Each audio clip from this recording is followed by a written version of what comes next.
So tawagan po natin ang ating pong pastor para po sa salita ng Diyos. Palakpakan po natin ang Panginoon sa kanyang buhay.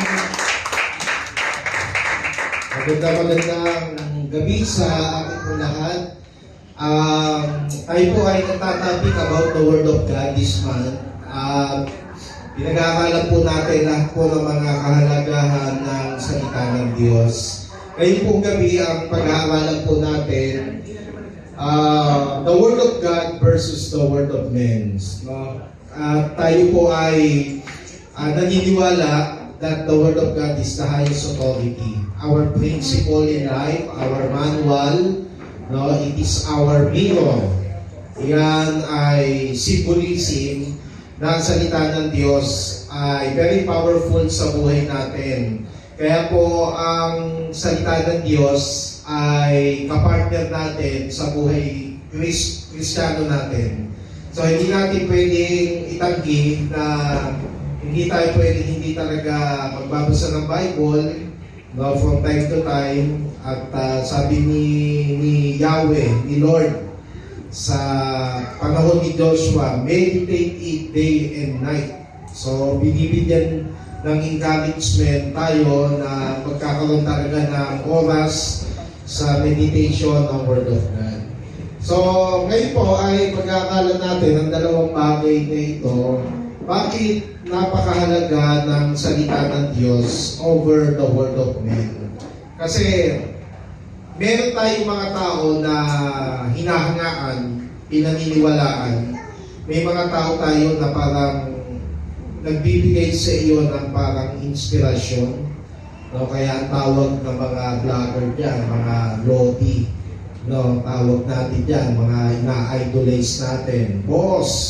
Kasi yung nagbibigay ng inspirasyon dito sa iyo, ginagaya naman natin. Pero at the same time, we will recognize ang Word of God is much important than the Word of men. No, kaya tayo po bilang mga Christian, mas mahalaga sa atin ang sinasabi ng salita ng Diyos kaysa sa sinasabi ng ibang mga tao. So, tingnan po natin yung ating verse po dyan. Isaiah 55 verse 11, gayon din ang salitang lumalabas sa aking bibig, that is the Word of God, hindi ito babalik ng walang bunga. Bagkos ay gaganapin nito ang aking nasa at isa sa katuparan ang layunin ng pagkasugo sa Kanya. So, ang salita ng Diyos ay kumakatawan sa buhay natin bilang isang kaganapan. Okay, na anuhin natin ang Word of God kasi ginagamit yan mismo ng salita ng Diyos sa atin para maganap kung ano yung ipinangako niya sa iyo. So may pangako ang tao, meron din pangako ang Diyos. Merong lakas na binibigay sa salita ng Diyos, may mga tao din naman nagpapalakas sa atin. Okay, kaya ang salita ng Diyos ay binigay sa atin na hindi daw pwedeng mawala ng kabuluhan. Hindi pwedeng babalik ng walang bunga. So pag nakita natin sa salita ng Diyos ay hindi daw babalik ng walang bunga. Pag nabasa niyo po yan, ang salita ng Diyos nangangahulugan na napaka-useful sa buhay natin. At maniwala tayo sa verse na ito dahil ang salita ng Diyos ay buhay yan. No? Hindi daw ito nagsisinungaling sa atin, babalik at babalik na mayroong bunga. Minsan ang salita ng Diyos ay akala mong walang power. No? Pag yung minsan yung sa preaching, halimbawa, mapapakinggan natin. Sasabihin natin parang ang mga verses na nakikita mo dyan ay very familiar. Sabihin ng sarili natin, alam ko na yung verse na yan, Pastor. Medyo nababasa ko na yan. Pero, iba po yung alam mo doon sa gumawa yung mga salitang yon o yung mga verses na yon sa buhay mo. So, all scripture is God-breathed. Sabi, it is a double-edged sword. Kaya ito po ay weapon talaga natin sa buhay. So, bago tayo magpatuloy, tayo po ay mag-pray sa Panginoon. Lord, salamat po Tulungan niyo po kaming mas maging deeper ang kaalaman po namin sa salita mo, na mas maintindihan po namin na mas mahalaga ang sinasabi mo sa amin kaysa sa sinasabi ng ibang mga tao. Lord, tulungan niyo po kami na ito maging pundasyon po namin sa buhay, sapagkat kapag ito ay naging pundasyon po namin, malalaman po namin na hindi po kami mabibigo ayon po sa iyong mga sinabi para po sa amin. Gabayin niyo po kami sa gabi nito sa pangalan ni Jesus. Amen. So, palakpakan po natin ang Panginoon. Okay, mga verses po ang ating pong ibibigay. No? So, next verse tayo. Sabi po ng Proverbs 1:7, ang pagkatakot kay Yahweh ay pasimula ng karunungan. The fear of the Lord is the beginning of wisdom. Ngunit walang halaga sa mga mambang ang aral at mga saway. So, this a two identity ng isang tao na masunugin sa Panginoon at hindi. Ang yun daw mga taong sumusunod sa Panginoon, nangangahulugan na ito ay siya ang nagbibigay ng halaga sa sinasabi sa kanya ng salita ng Diyos. So, ang hindi daw nagpapahalaga sa salita ng Diyos, ang tawag po dyan ay mangmang. Hindi ko po alam sa NIV version, parang ginamit dyan ay stupid. No? Kaya mangmang. So, dito, pag-aralan muna natin ang karunungan na tinutukoy. Ako naniniwala, ang isang Kristiyano, tumatalino dapat siya habang tumatagal sa church, sa pagbabasa ng Bible, sa pakikisa sa gawain ng Diyos. So habang tumatagal siya, tumatalino siya. Nagkakaroon siya ng wisdom from the Lord. Alam mo, dati po ako, halimbawa, ganito, simple example natin dyan. Ako po, nung bago pa lang sa church, nagmumura pa rin ako. Oo. Tanungin mo katabi mo, hanggang ngayon ba nagmumura ka? No? Siyempre, bago ka pa lang, kakakilala mo pa lang sa Panginoon. So, yung pagmumura, pag unbeliever ka, hindi mo malaking issue yan. Yung presidente nga dati nagmumura, sasabihin ng mga tao, di ba? So, hindi malaking issue sa atin yan. Parang, it is a common words na sinasabi natin. Minsan pag natutuwa ka o nagagalit ka, parang ang daigdig nagsasabi ng normal na lamang yung ganung bagay. O, yun ang sinasabi ng word of men.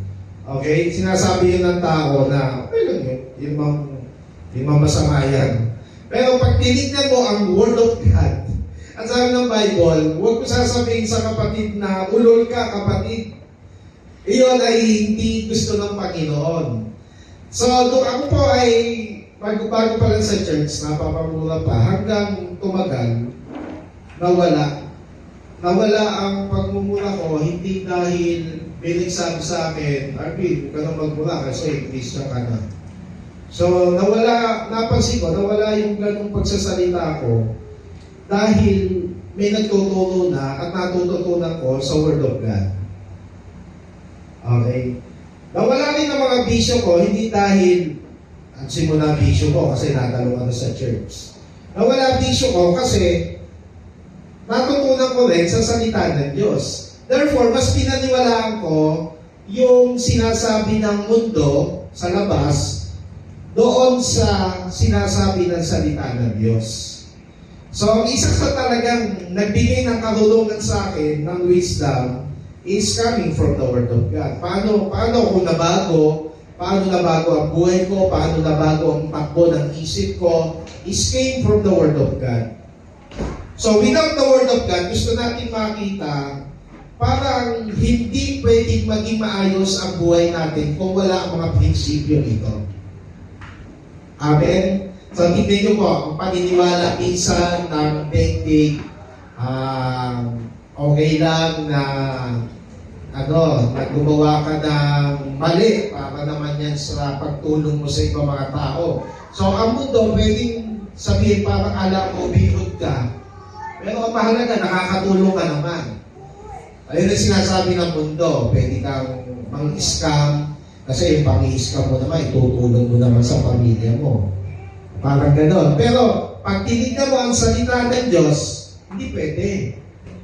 Okay? Ang pagnanakaw ay gawain hindi para sa Diyos yan. Amen? Kaya, may mga kabataan ngayon, ang nakakalungkot, mas pinaniniwalaan nila yung mga influencer ngayon sa social media. Ako po ay natatawa lang din ako, pero hindi naman ako natutuwa. Magkaiba yun eh.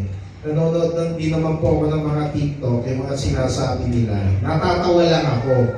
Pero ang totoo nun, sila yung mga pinakamalaking kumita ng pera ngayon. Pero tanongin mo, ano natutunan mo sa kanila? Di ba? Kasi yun ang entertainment ng mundo eh. Yung ma-enjoy ka, matuwa ka. Pero yung kagalakan sa puso, hindi mo ma-attempt na tanggapin yun kasi wala ka naman talagang matututunan. Matatawa ka lang talaga. Yun ang sinasabi natin na ang mundo ngayon, iba talaga ang paniniwala ng mundo, iba ang prinsipyo ng mundo against doon sa paniniwala at prinsipyo ng Bible. So, ikaw ang pipili nun. Ikaw ang pipili. So, mas pinili ko, hindi na magmura, mas pinili ko, tanggalin ang mga bisyo because yun ang turo ng Bible. So, ang ginawa ko, ganito, una, wala po kasi ganyan, nalimutan ko ilista. Una, pag gusto mong maging matalino, meron ba dyan? Yung next slide natin. Ayan. Saan nagsisimula ang talino? Ang talino ay nagsisimula sa salita ng Diyos. So number 1 na gagawin mo, spend time with the Word of God. Okay? That is the foundation. Kasi walang talino. Okay, pag-uusapan natin, ang pagkakaiba ng talino talaga, magkaiba eh. Talino ng mundo, talino ng para sa Panginoon. So, number 1, spend time in reading the Word of God. Pangalawa, kailangan hindi ka lang nagbabasa, nagme-meditate. Amen? Pangatlo, hindi ka lang nagbabasa, hindi ka nagme-meditate, meron kang effort na ginagawa para masunod mo talaga yung nababasa mo. Okay? At pang-apat ay isagawa. Kailangan gawin mo talaga, i-apply. Kaya alam niyo po ang pinakamaganda sa buhay po natin, kahapon po, isang araw, nag-uusap-usap na kami ng mga pastor, iba po talaga ang salita ng Diyos. Sabi ng Bible, tayo daw nalimutan ko yung verse na to, tayo daw ay isang buhay na aklat na binabasa ng mga tao. Alam niyo yung verse na? Sino nakakaalam nun? No? So, ang ibig sabihin ng verse na yon, ang pinakamabuting mensahe na pwedeng malaman at mapakinggan ng ibang mga tao, lalo na ng mga unbelievers, is yung buhay natin ngayon. Naintindihan nyo? Amen? Pinakamabuting mensahe na maiibigay mo sa ibang mga tao ay kung ano yung buhay mo ngayon. Kaya kahit tayo sa church, hindi naman nabibless ang tao sa atin, kadalasan nabibless ang mga tao sa atin because sa buhay na meron siya. Amen? Napakainig ako ng napakarami na po mga napakagagaling na mga preacher, na mga pastors sa Pilipinas, internationally. Ako po, nakakahangang gagaling magsalita. Pero mas natutunan ko ngayon sa salita ng Diyos, ang pinakamabuting mensahe talaga, pinakamahusay na mensahe, yung mensahe ng buhay mo. Kaya titignan mo, kamusta kaya ang buhay ko ngayon para sa Diyos? May relationship with God. Ito bang buhay ko ngayon sa kasalukuyan ay nagbibigay ng mensahe talaga para sa iba. O kaya minsan tayo, sasabihin mo, Christian ka pa naman, ba't mo ginagawa yan? Kasi nakikita eh. sa fruit, sa bunga. Kaya mahalaga po sa atin yung bunga ng salita ng Diyos. Kahit ako, ang dami ko alam na verse, magaling ako sa mga talata, pero kung sila naman ang buhay ko, at against doon sa salita ng Diyos, wala din. Amen? Kaya sabi ko sa katabi mo, ang salita ng Diyos, buhay yan. Kaya dapat, meron tayong buhay na sumusunod lagi sa kanyang mga salita.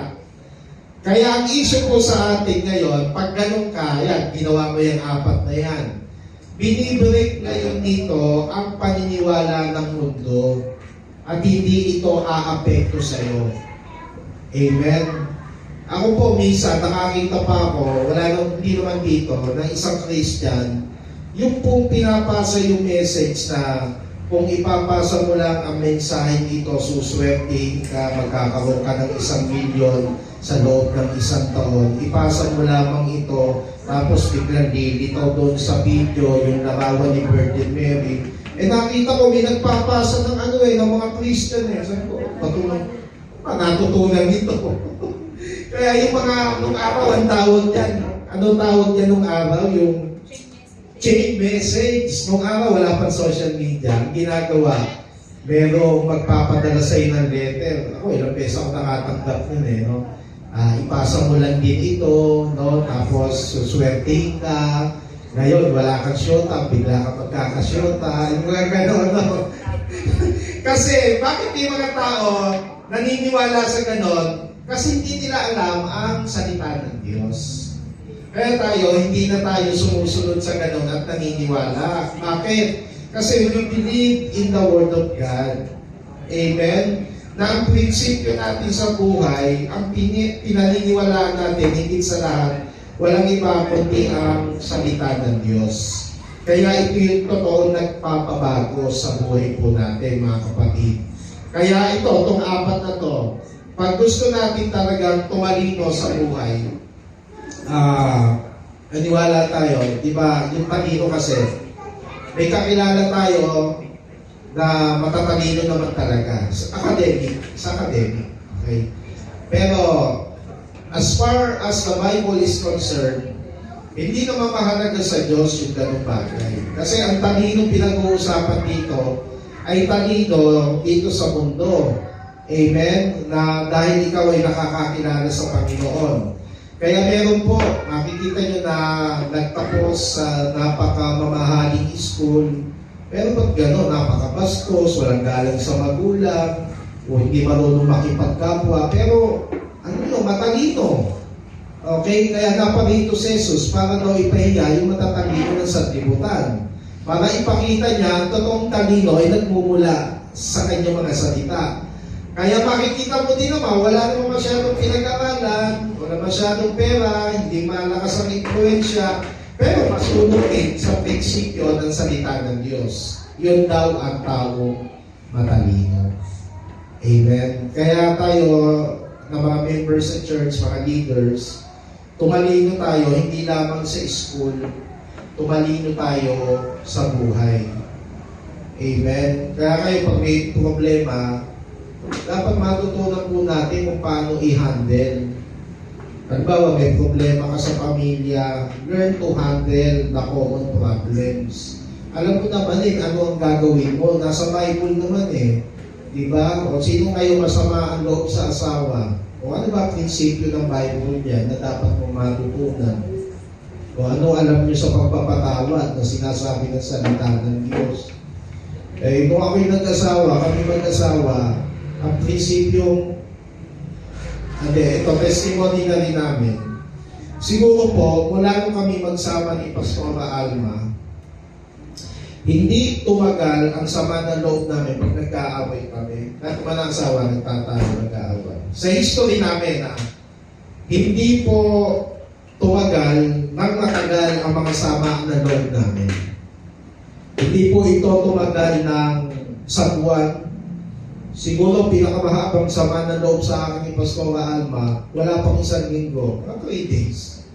Hindi ako papansinin na. Yun ang natatandaan ko Pero yung kabumuhian mo ang asawa mo sa sobrang sama ng loob mo sa kanya, it's not the will of God. So, principle ng Bible, sabi ng Panginoong Yesus, huwag mong hayaang lumugan ng araw ang iyong galit. Amen? Kaya pag galit ka, sabi lang ng Bible, huwag mo nang patagalin yung galit mo.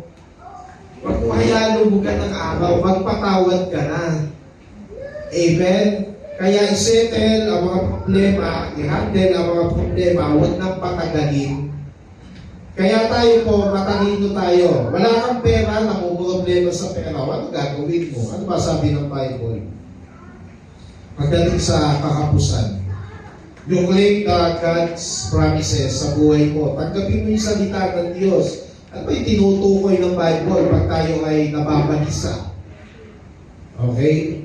Kaya sabi ng Bible sa atin, cast all your anxiety on Him because He cares for you.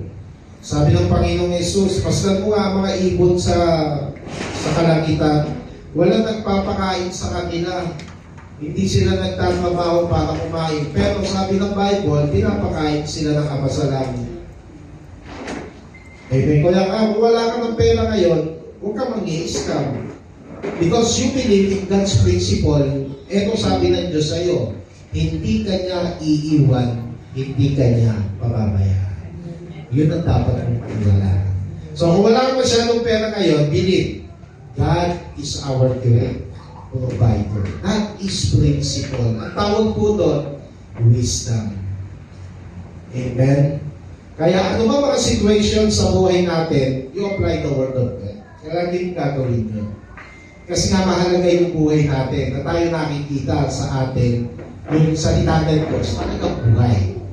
Okay, next verse, tingnan po natin. Walang saysay, yun ba yun?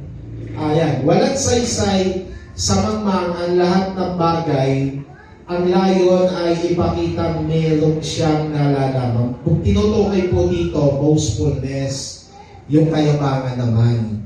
Kaya minsan, ang kayabangan, ano po yan? Kamangmangan din po yan. No, kaya po, ang attitude ng kayabangan ay hindi po yan maladiyos na pag-ugali. Kaya tayo nagpa-practice tayo ng humility. Okay? And humility is fruit of the Spirit. Kaya mapapansin mo naman, meron sa Bible, ingat din tayo, no? Meron sa Bible na false humility na tinatawag. Ang tawag doon, equivalent to pride. Kasi akala ko naghahabol pero may masamang balak pala. Okay, hindi pala tama yung kanyang humility. Kaya saan tinatututunan yon? Sa Word of God din. Amen? Mapapansin mo, talaga ang Word of God is a spiritual tool sa buhay mo para baguhin ka talaga ng Panginoon. Amen? So, kailangan ko ang salita ng Diyos kasi gusto ko may mga mabago sa akin. So, gagawin ko yung 5 bagay ba yun kanina, 4. Gagawin ko yun kasi gusto mo may mabago eh. Hindi naman sa ugali, kundi sa sitwasyon ng buhay mo. Kaya, mas ngayon, ang encouragement, mas manggagaling higit sa lahat sa salita ng Diyos kaysa sa salita ng tao. Okay, kaya may mga tao sa iyo, magpapalakas sa iyo, pero iba ang power ng salita ng Diyos eh. Ibang mag-encourage. Kaya thankful tayo sa mga taong nagpapalakas sa atin, pero tayo mas thankful sa Holy Spirit na andyan ang kanyang mga salita na higit na nagpapalakas talaga sa atin. Amen? Kaya po, sanayin natin ang totoong humility. That is also wisdom. Sumunod na verse. 1 Corinthians 2:14, sapagkat ang taong di nagtataglay ng Espiritu ay ayaw tumanggap ng mga kaloob mula sa Espiritu. So ano ba yung mga fruit of the Spirit? Love, joy, peace, long-suffering. Yan po yung mga yung mga bunga ng Espiritu. So hindi nila kaya yon. Sabi, para sa kanila, kahatalan ang mga iyon at di nila nauunawaan. Sapagkat ang mga bagay ng spiritual ay mauunawaan lamang sa mga espiritual. Kaya may mga salita ang Diyos, they really don't understand it kasi they're not spiritual. Hindi pa bukas ang kanilang spiritual eyes.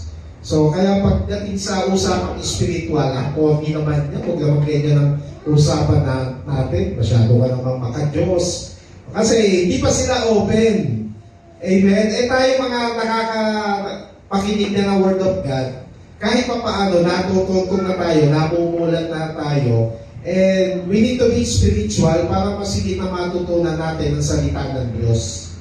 Okay, tignan nyo, sabi yun daw di nagtataglay ng Espiritu, yung walang Holy Spirit sa buhay. No, hindi nila kayang tanggapin yun. Kaya ang dami mga napakayamang mga tao sa daigdig, mga artista sa Hollywood, mga baka nga hinahangaan yung marami sa kanila eh. Pero tignan nyo, ang paniniwala nila walang Diyos. Hindi sila naniniwala. Sabi ng Bible, sa Book of Psalms, mangmang daw ang tao nagsasabing walang Diyos. Kaya pag may tropa ka na ateista o atheist, hindi naniniwala sa Diyos, lagi mong tanda, mas matalino ka sa kanila. Amen? Kasi wala silang pagkakilala sa Panginoon eh. Kaya hindi nasusukat talaga ng success ang level ng pagiging matalino mo sa harapan ng Diyos. Well, kung meron mang pinakamatalino talaga, tayo yun, ng mga nakakilala sa Panginoon. Kasi nalaman natin ang katotohanan, ang katotohanan ang siyang nagpalaya sa atin. Amen? So, may mga bagay ka ba na minsan ay hindi mo kayang tanggapin coming from the Word of God? Huwag mo gagawin yun at hindi yun ang dapat maramdaman mo. Tignan niyo po, kami po, Pastor, ang dami namin mga taong pinayuhan. And we use the Word of God sa pagka-counsel. Kasi gano'n naman ang turo sa amin. Pag kami mga pastor, nagpayo, syempre, ang ipapayo namin sa kanila, hindi yung talino ko tungkol sa differential equation. Ganito gawin ko 1 plus 1 lang yan, ganito gawin ko, hindi ko ka lang na isang case na bill, mawawala yung problema mo. Okay, dahil kami pastor, lahat ng ipapayo namin sa mga tao is coming from the Word of God. And we need to apply the Word of God. Tulungan natin sila kung ano yung sinasabi ng salita ng Diyos, encourage them na ito yung gawin nila. That is the right counsel. Amen? Kasi ang tama pong pagpapayo sa buhay natin, sa ibang mga tao, ginagamit natin ang salita ng Diyos. Kaya maniwala kayo. Marami kaming pinayuhan, hindi nila kayang tanggapin ang pinapayo natin. Kung kami nalulungkot. Hindi ko lang masabi, ano ba yung sinasabi namin? Kami ba ito nagsasabi? Ang sinasabi namin is mga verses. Pero marami din naman na naniwala sa mga payo namin coming from the Word of God. Imagine niyo po, isang lalaki, isang babae, mag-asawa. Sabi ng babae, wala na po, pastor, wala na kayong magagawa sa amin. Ngayong gabi dito, maghihiwalay na po kami. Di si pastora, alam mo naman yan, malasyadong kuneta pagdating sa relationship. Nagpapayo yan, umiiyak pa yan. Ayaw ka ng mga payo. Ako naman, magsasabi ng mga verses tungkol sa marriage, tungkol sa pagpapatawad. Tapos, yung malaman po namin, yung pala ay nag-take na sila nung gabi yun. At nag-chat sa amin, sabi, Pastor, okay na po kami. At nagpatawagan na po kami. Nakakatuwa na sinunod nila, hindi kami. Ang sinunod nila is the Word of God. Amen? Kaya kayo, pag kayo pinapayuhan namin, i-analyze nyo rin na sinasabi namin. Baka ang sinasabi namin is not from the Word of God. You can reject it. Amen? Kasi hindi na salita ng Diyos eh. Bawa, pag kayo ay naghihirap, pinayuhan namin, kapatid, pag gusto mo na maraming pera, huwag ka lang maingay. Tumaya ka 8.22. O kaya pumunta ka sa doon sa Lotto Outlet. Ito ticket, napanaginipan ko nga, may isang ahas, nagumapag sa paa ko. Yung ahas po, 14.8 yan eh. O, 8, 28, 77, ilang tayaan mo. Kapag ganun ang payo namin, magduda ka lang, Pastor, ano pa yung pinapayo mo sa amin? Wala, Kaya ano po, makikinig kayo no? Sa mga nagpapayo, pag Krista ka na ha, makikinig ka sa mga tao magpapayo, ang mga encouragement at pagpapayo nila sa inyo ay nanggagaling mismo sa salita ng Diyos. Kami okay lang, natutunan namin. Pag kami ay hindi pinansin sa mga payo namin, okay lang. Kasi pag nireject mo naman kami, yung word of God naman na nire-reject mo, hindi naman kami. No? At abangan na rin natin ang susunod ng kabanata. Kasi lahat ng desisyon ginagawa natin sa buhay ay laging merong mabuti at masamang bunga. Mabuti ang bunga because you listen to the word of God. Pero kung masama, hindi ibig sabihin nun, hindi ka nakinig. Parang payo lamang yan ng isang magulang. Amen? So next verse.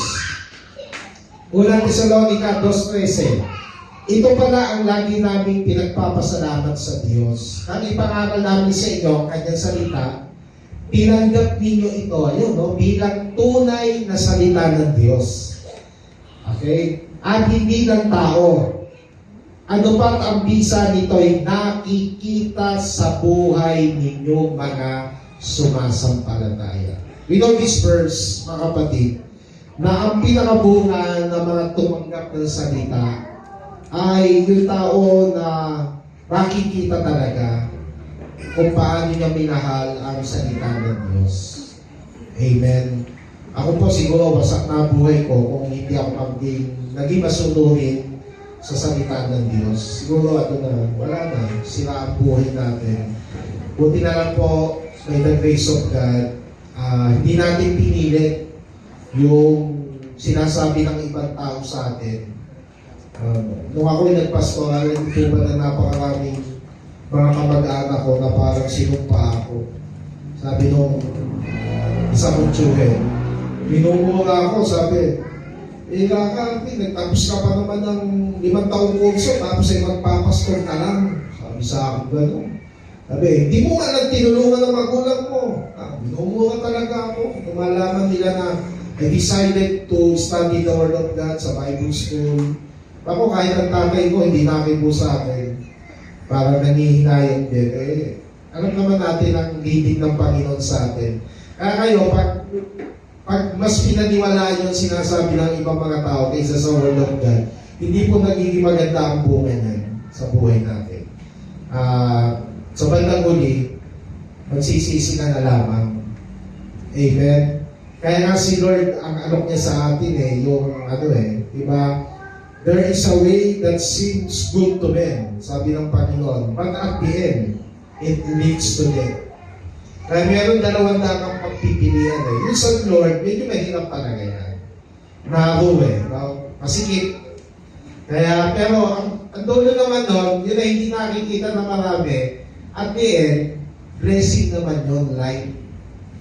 Kaya, ayaw dumaan ng marami doon kasi nahirap, not comfortable. Pero pag dumaan ka naman sa komportable na daan, kala mo, easy yun. Pero at dulo na kapahamakan.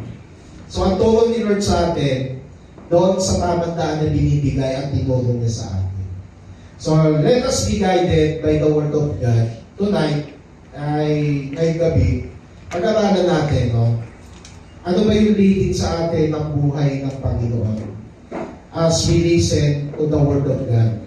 Kasi, baka naman, mas gusto mo lang pakinggan yung kamag-anak mo, yung minamahal mo, meron pala tinig ang Diyos na gusto sabihin sa atin. Masundin natin yun. Kasi alam po natin na tayo mga believers, ang mas kailangan natin ngayon, sa panahon ngayon mas maging masunurin tayo sa Diyos kaysa sa tao. Amen. Masundin natin ang Panginoon. Kaya may mga pagkakataon, i-challenge ka ng mga sitwasyon ng buhay na kung ito ay gusto ng Panginoon o hindi, tayo ay nag-iisip na. Kasi magdi-decide ka Kaya lang, ito gusto ko sabihin. Hindi ka na mahihirapang mag-desisyon. Alam mo kung bakit? You have the Word of God. May paniniwala ka na sa salita ng Diyos Amen?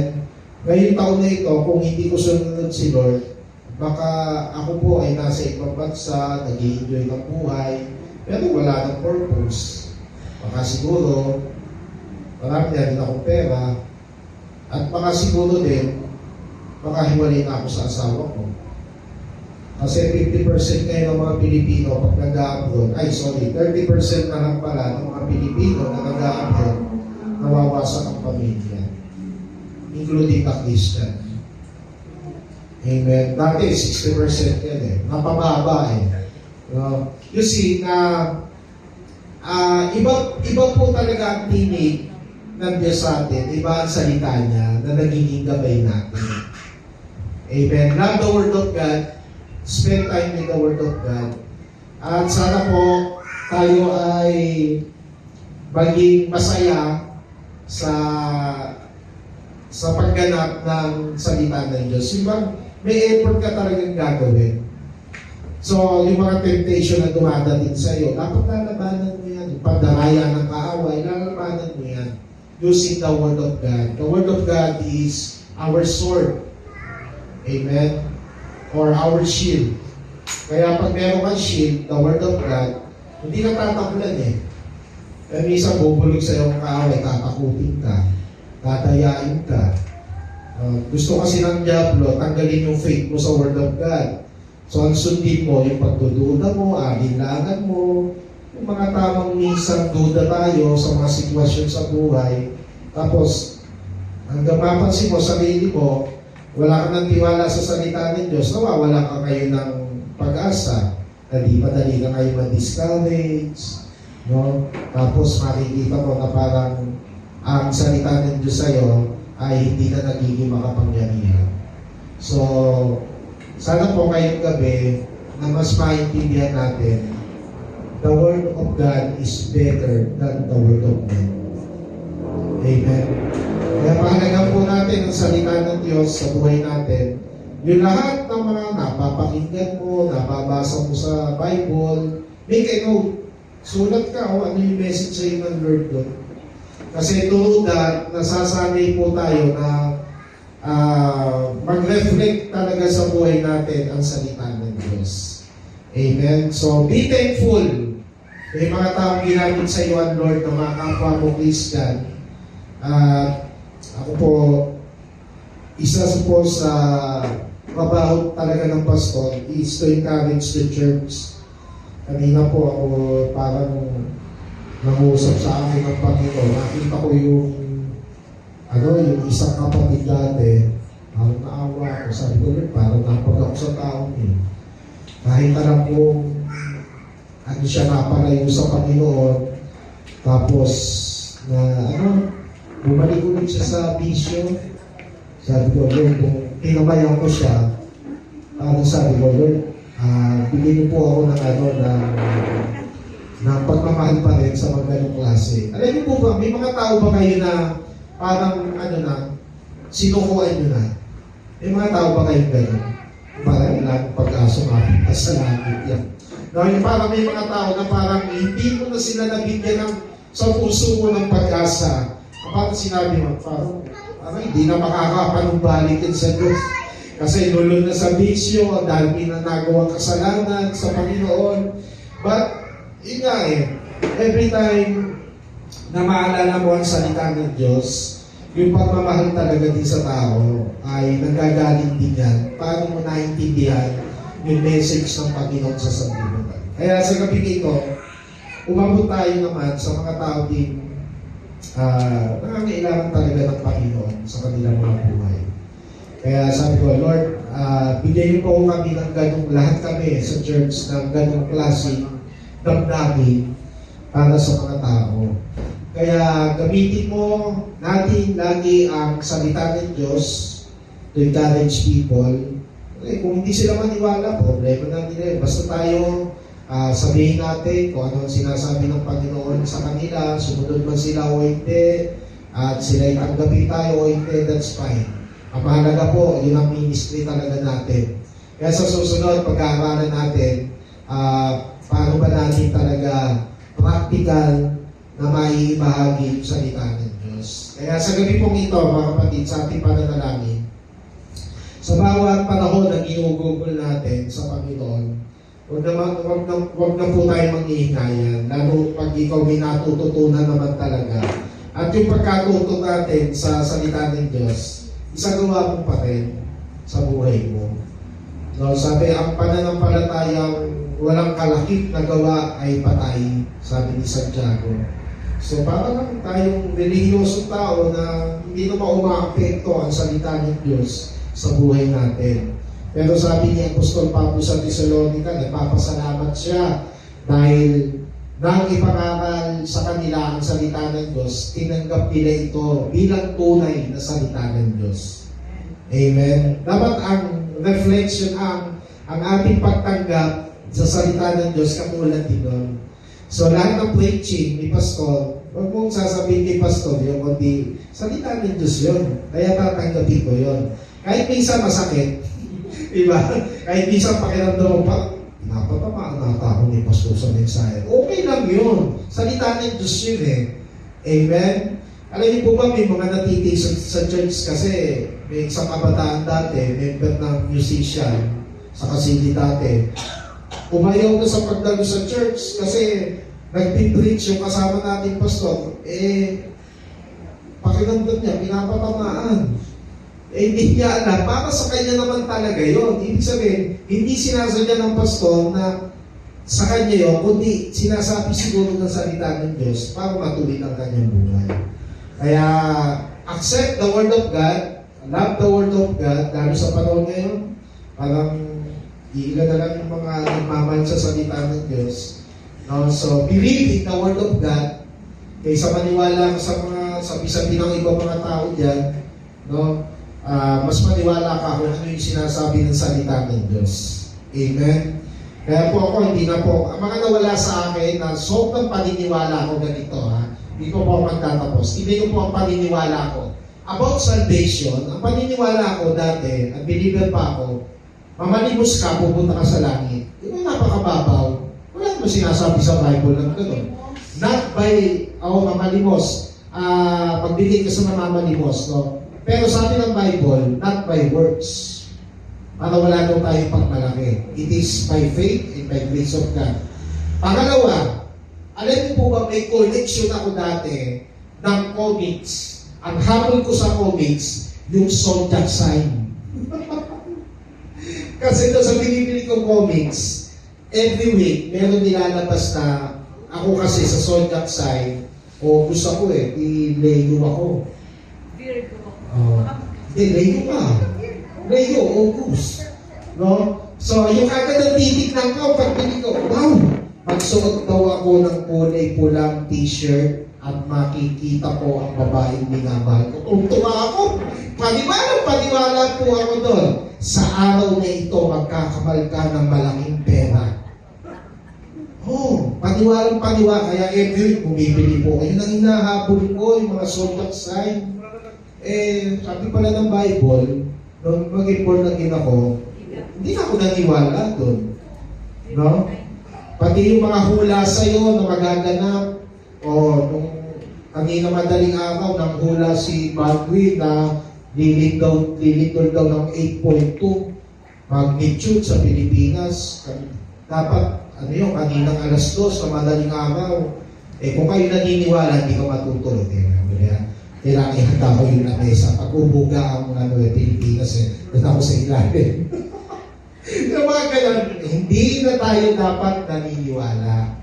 Amen? Yung mga matatanda, katulad ni Ate Taxi, yung mga matatanda kasabihan, ano tawag doon? Yung mga pamahiin. Wala na rin po yan dapat. Kasi natuto kami Amen? For I know the plans I have for you. Yun pala ang plano ng Lord Di doon ako mas maniniwala.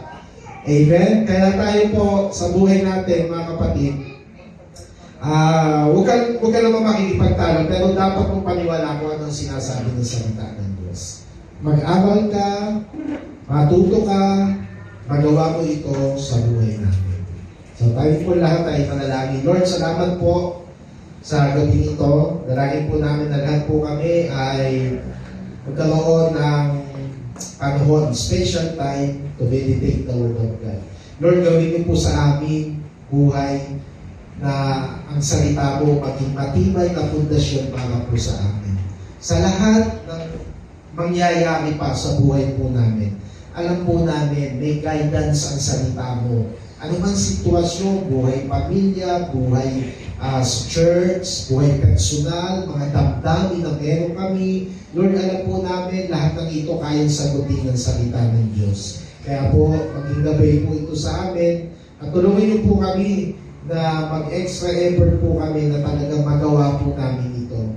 And we ask for your forgiveness, Lord, kung may mga lapses po kami sa pagsunod sa iyo, Lord, may mga pagkakataon na nabibigo ka namin, hindi namin nagagawa ang mga sinabi niyo po sa amin. We ask for your forgiveness. Kaya we ask, Lord, sa gabi nito, ang gabay ng Banal na Espiritu ay mangyari lagi po sa amin mga po. Salamat po, Lord, sa aming groupings. Kayo ang magpatigay sa amin. Magpalakasan po kami sa isa't isa. Salamat po sa pangalan ni Jesus. Amen.